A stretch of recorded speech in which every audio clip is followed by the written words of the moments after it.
Kita diselamatkan bukan karena perbuatan baik kita. Kita diselamatkan cuma karena kasih karunia.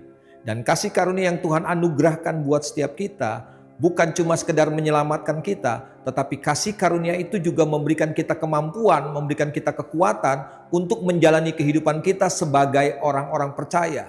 Apa yang kita lakukan? Kita mentaati firman-Nya, kita mengikuti semua yang menjadi kehendak Tuhan dalam kehidupan kita.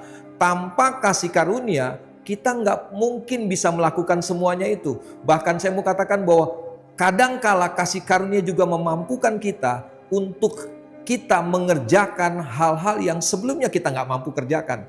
Itulah yang dapat dikerjakan oleh kasih karunia Tuhan dalam kehidupan kita. Jadi saya mau katakan begini, bahwa kita membutuhkan kasih karunia bukan hanya untuk kita diselamatkan saja, tetapi setelah kita diselamatkan, hidup kita juga terus membutuhkan kasih karunia Tuhan.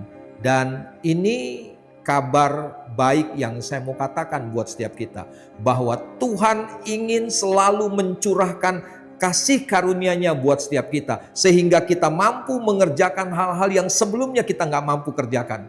Nah, persoalannya di sini, bagaimana caranya kita menikmati kasih karunia Tuhan itu? Kemana sih kasih karunia Tuhan itu mengalir? Ini kabar yang saya mau kasih tahu buat setiap kita, bahwa kasih karunia Tuhan akan selalu mencari tempat-tempat di mana ada hati-hati yang rendah.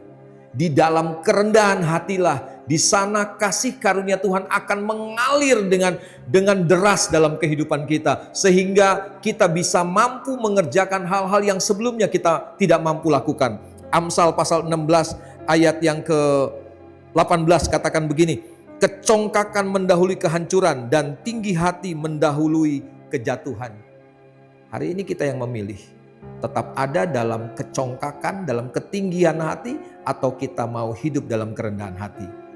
Kalau kita hidup dalam kerendahan hati, kesana kasih karunia Tuhan akan dialirkan, kesana kasih karunia Tuhan akan dicurahkan.